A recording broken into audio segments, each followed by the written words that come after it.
y'all, so I'm here to do a review on Married at First Sight, Season 10, Episode 9. My first time doing a review on the show, but love Married at First Sight, love the drama, so I want to do reviews on them. Zach and Mindy, I can start with the train wreck. So this episode, the experts want the couples to really talk about how they want to be loved, like words of affirmation, gifts, physical touch, things like that. So Zach and Mindy meet in the park. We know they're not living together because Zach's an a-hole. And they meet in this park, and he brings his dogs.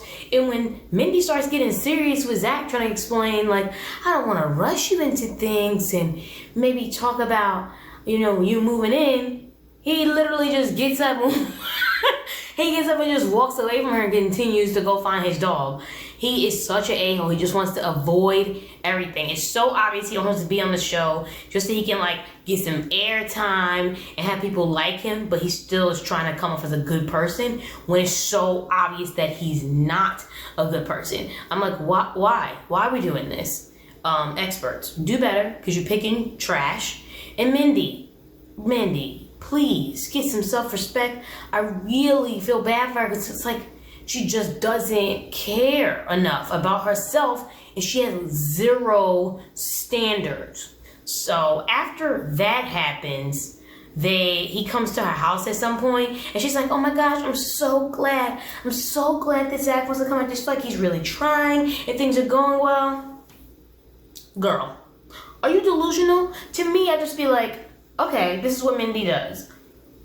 Zach offers literal crumbs, probably 3 teeny little pieces of burnt toast crumbs. And Mindy be like, oh my gosh, Zach, that meal was delicious. Oh my God, you prepared it. You took your time. I loved it. Can you make this for me every day? Girl, we're not going to do this. We're not going to do this. I don't understand. Mindy, stop accepting garbage. Also, please stop wearing those huge aviators. They're too big for your face to make you look ant. Every time I see her with those shades on, I just be like, Mindy, no, please no. But yeah, back to them. It's just, Zach really frustrates me. And he just gets on my nerves. I just don't understand the appeal. He's an a-hole. He's pretentious. He thinks he's so important. Anytime he talks to Mindy or anybody on the show, he's just speaking in circles and in circles because he has no real point. He has no substance and he has no depth, even though he tries to say that he can't have a intellectual conversation with Mindy. That's what he tells his sister later on in the show. No one can have an intellectual conversation with you because you think you're smart, but really you're an idiot and you just speak in circles. So who wants to talk to you? And on the subject of his sister, I'm so glad that his sister calls him out. She's like, no, if I was Mindy, I would be upset that I'm alone in the house and you didn't move into it and that you're not committed. She went in on him as he needed to be going in on.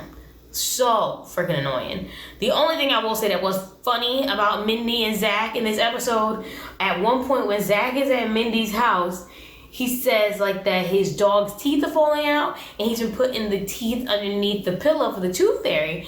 And Mindy's like, you ain't really doing that, are you? And he no, I'm not. Looking to his side, I'm like, Zach, we know that lion face. We know you definitely was putting those teeth underneath the pillow. He was. I'm pretty sure he got a little dog piggy bank or something in there, and he just stuffing dollars in that thing he put underneath his dog pillow. He's not fooling anybody. He's definitely not. So that is me done with Zach and Mindy. I want them to just be done. I want Mindy to really be listen, I'm not standing for this. You're not in this relationship. I just want to tell the experts she want to quit. She just want to, sever ties before the show ends. That's what I really need her to do.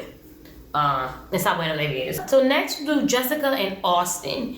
And, they're the cute couple. They're the couple everybody's rooting for. They're just awkward. And they get together well with their awkwardness. And they were Austin was cracking me up this time because he's a fool. He's like, oh, the way I like to be loved is with physical touch. Hug me, Jessica. I'm like, they're really cute. What I will say is that Jessica is an overthinker. She's overthinking when someone should say they love someone. And he's like, oh, in my last relationship, I didn't tell him I love him until a year, which is his business. That is fine to do. And she's like, oh, that just seems like a really long time. But during their conversation, she said she was never sure she was really in love. How are you going to judge him telling somebody that he loves them in a year and you're not even sure if you really told people you love them? You're saying you were just going through the motions? Girl, no. Just be quiet then. You is not in no position to judge him saying he truly loves somebody, settling into his feelings and really being sure about it, and waiting a year, and instead of being like you, and you're saying, oh yeah, I tell people I love them, but I'm not really sure. So you don't really think about it. You just go through the motions. You just tell people you love them. And he takes that word very seriously. So maybe you should just listen to that. Don't overthink it. Don't sabotage, and just let it go. Don't worry about whether he tells you he loves you first. She's bringing it up too. Oh, I just feel like you're gonna tell me you love me first. I really just feel like that. And he's looking at her like, okay, like we don't need to be talking about this because you're just putting pressure on this whole I love you thing and who gets to say it first, and there's no point in that. Y'all are happy, everything's going well. Just freaking be in your happy relationship and let the love come when it comes. And that's whether you say I love you first or he does. Jessica, stop. Just let it be good. That's all I want her to do. And that's really it for Jessica and Austin, because they just happy and ain't got much going on with them. So after Jessica and Austin, Katie and Derek, they both kind of get on my nerves, honestly. And probably Derek more this episode was getting on my nerves. So they're doing the whole how do I want to be loved challenge that the experts give them. And Derek is he's just too picky for me. Him describing relationships, his previous relationships, and saying like, oh, I just really felt like I was always the heartbreaker. I'm the heartbreaker. And I just really never been in love with anyone. I've never had the chase, never really felt like I had to continue things. Like, I don't know. That just comes off real skeevy. Like, I just don't understand why he says these things. Like, he's telling the truth, but then he gets mad when Katie thinks those things are alarming. Doesn't make any sense, Derek. She's the type of person that goes full in, she's saying, falls in love with people, and she's with people who don't reciprocate. Of course, she's going to see you saying, I never fell in love with anybody. I just move on. Every time I get in a relationship, I'm even more pickier. I have higher and higher standards, like I'm the best person in the world. That's going to be a red flag for anyone, and you shouldn't be getting upset about her saying that's upsetting, because it is. But on the other hand, I'll say, come on, Katie. We all know. You came up to the show and you was practically in love with somebody else. So you just a hot mess, girl. That's it. She's just a hot mess on her own. But she is very valid in what she's saying. And he's trying to make it seem like, oh, that's not fair to hold that I've never been in love against me. It's not just that you haven't been in love. You basically like, I'm a heartbreaker and I go around breaking people's hearts. And I find a new girl and I don't really care about them. And I've never had my heart broken. All right? Who want to be in a relationship with somebody that say stuff like that? Nobody. That sounds ridiculous.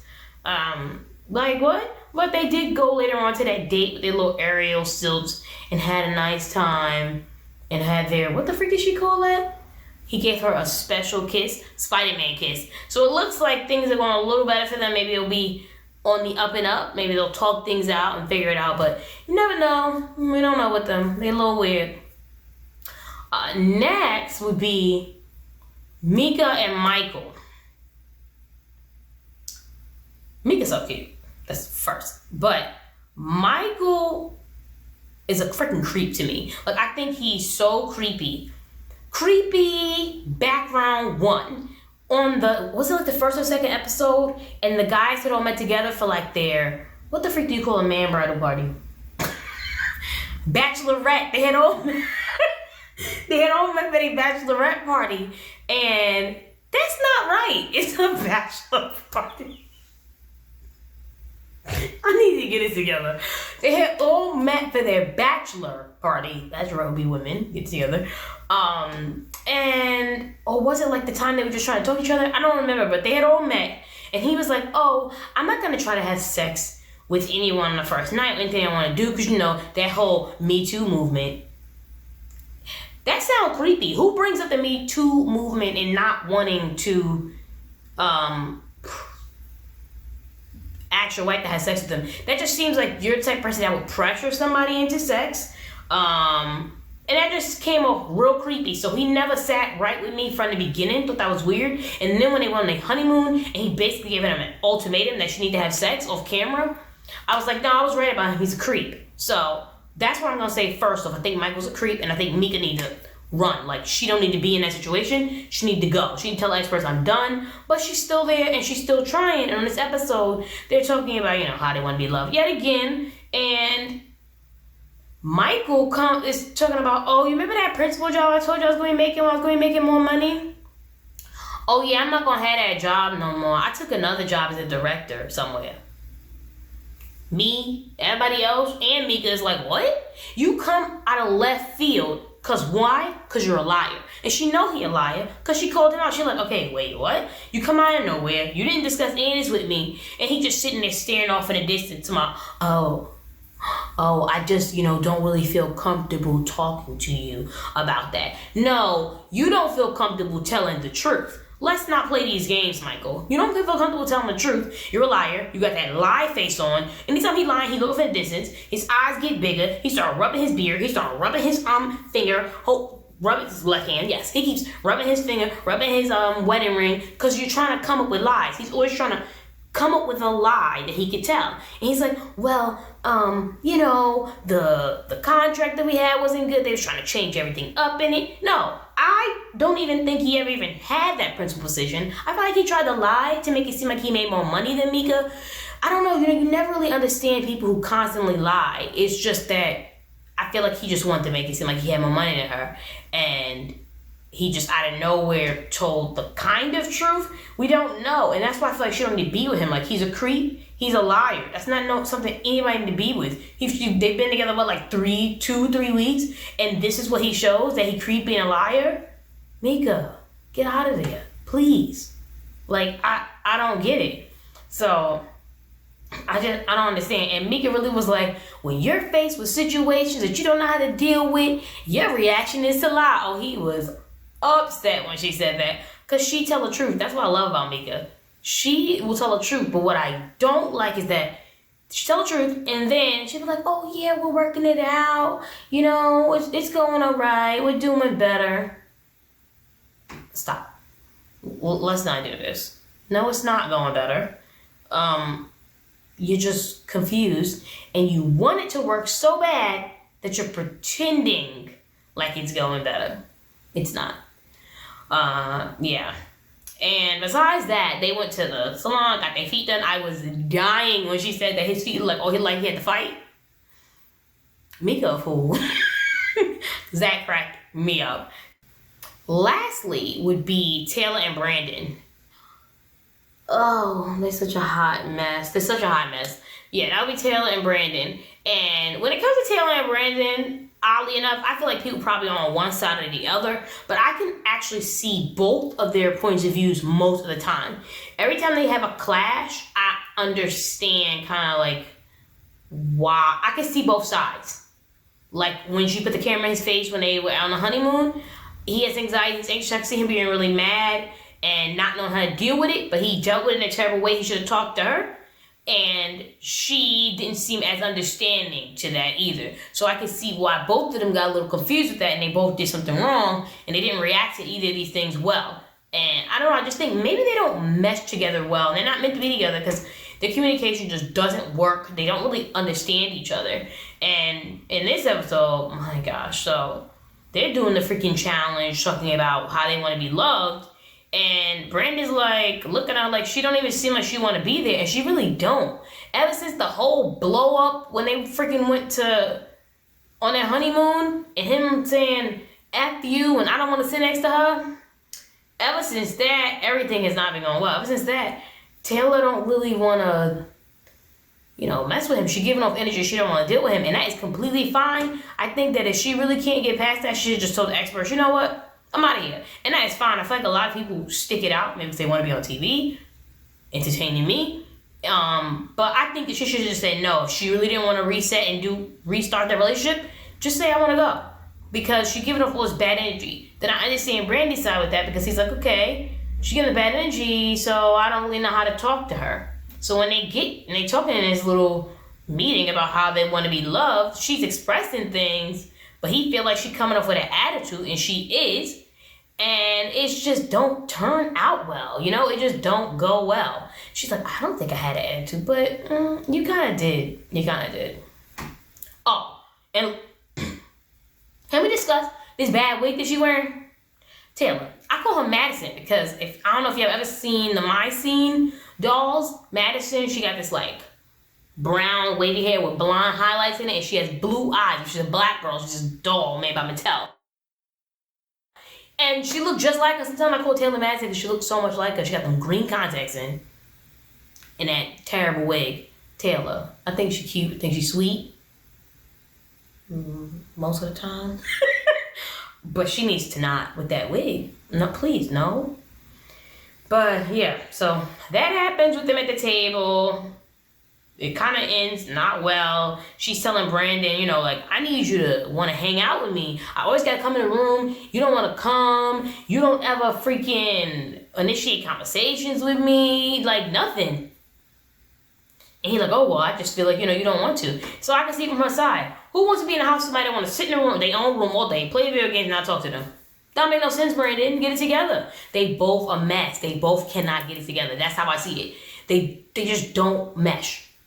They're here. They ain't here. It's not gonna work. But the juice that happened in this show, freaking, they, after that whole thing, and they go out, no.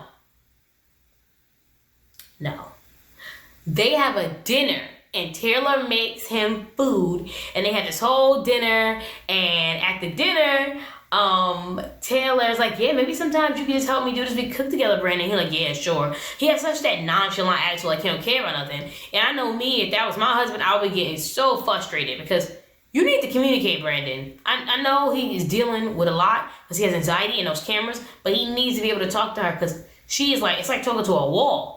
Nothing is there, He just agrees with everything and nobody wants to deal with that.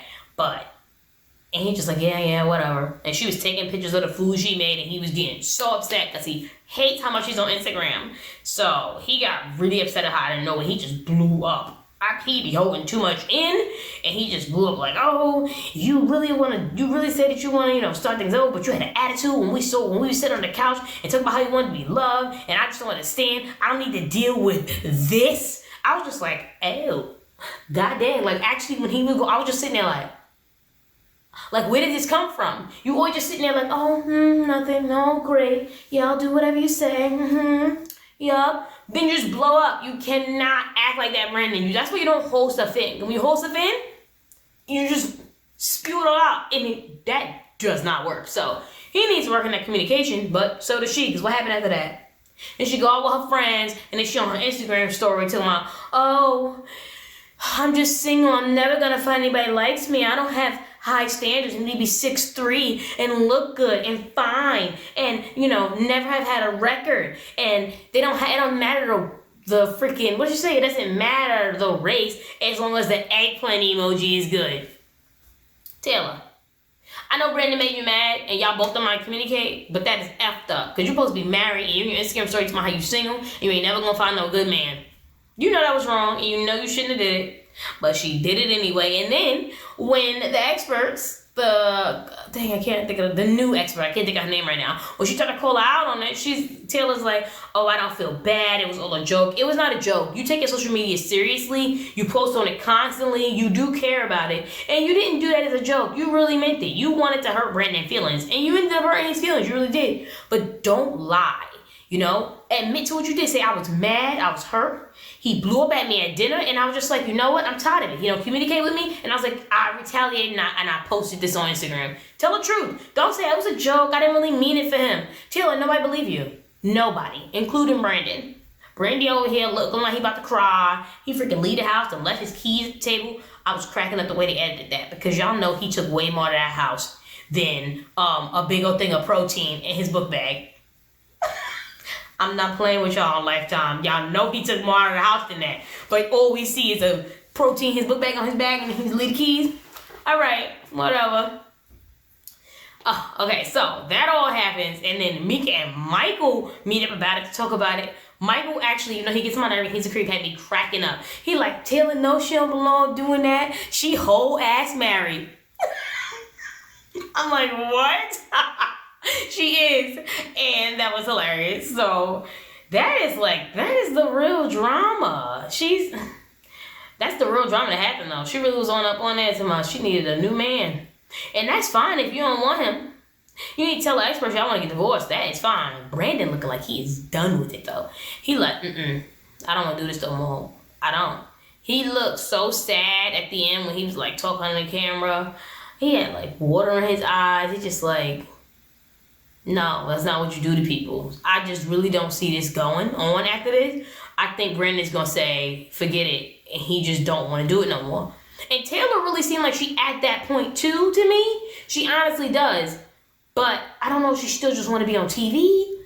I don't know. I really don't know. I don't know. Oh, I forgot. And Brandon brings up that Taylor, he feels like Taylor's on here only for fame. He says that there was other shows she said she could have been on, but she chose this one. And I'll tell y'all honestly, maybe I'm not a good read for all people. Like I always thought Michael was a creep, but maybe I'm not a good read for all people because I thought Taylor was genuinely in here for the right reasons. So when he brought that up, I'm like, I need to find out more about this because that don't sound good. If you just like, I could have been on this show, I could have been on that show, but I had time for this one. Taylor, it's not sounding good. It's not. But like I said, they both a mess. They don't know how to communicate. They don't belong together. But I really do be wanting people to work out well. I really be rooting for people if they belong together, not if they trash. And most of these people are trash. These men are emotionally unavailable. It's the truth. Brandon, he ain't available. He's not there. Zach, an a-hole. He's emotionally unavailable. He's intellectually unavailable. Even like to call people out on their intellect. He's just all concerned about his hair and his dogs. And that's it. He literally don't care about nothing else but himself. He is the center of his own world. Nothing wrong with loving yourself, but he is out. Like, Zach is the only person in the world to him. There is nothing else. Tunnel vision. Actually, maybe he got like mirror vision. He probably someone with a mirror here and a mirror there. And all he can see is himself. Because there is nothing else that exists in the world for Zach. Garbage. And then Derek, I'll say he emotionally unavailable too because he thinks, it's like he's trying, but then he kind of is just like, well, I'm a heartbreaker and nothing really matters and that's okay. I never loved him. When I do want to find that love, yeah, but like y'all, I don't know how the experts pick these people. And sometimes I really think they just pick people for drama. I love the drama. I do. But the reason why I started watching Married at First Sight is see people get matched up and really find somebody that they love. And I feel like they just be playing with us now. Like they just want to pick anybody for things to go wrong. Y'all know Zach wasn't here. Y'all know Zach was not here for the right reasons. Y'all picked him anyway. Y'all know y'all played yourself. And Michael, I'll say that he know how to really talk his way around things. If it's somebody that's not keen to people playing themselves, they might not realize that he was a liar. But I knew he was a creep. I did. So they might have picked up on it because he's just good at lying. And Brandon, he really seemed like a nice guy. Him and her don't mesh well. He has a lot of issues filming. It bothers him. I feel like he goes to the show and he shuts down. And that still makes him emotionally unavailable. If he's not an a-hole, he's still emotionally unavailable, which is not going to work for a relationship. It's just not. That is it for my review on Married at First Sight, Season 10, Episode 9. Who do y'all want to be together? I really only want Austin and Jessica to be together. I think they're the only people that actually work. So that's really who I want to be together. Katie and Derek, maybe they get together, but I just think they both have grown to do and they don't even belong married. So they don't belong married to anyone. So I think Austin and Jessica are the only ones going to stay together and everybody else is going to fall to shambles. If anybody stay together besides that, they're crazy. Mindy. Leave Zach alone. And those aviators. That is the moral of the story. Madison, aka Taylor. That wig. If I gotta look at that terrible wig again, I'm gonna be upset. Yeah, I'm gonna be upset.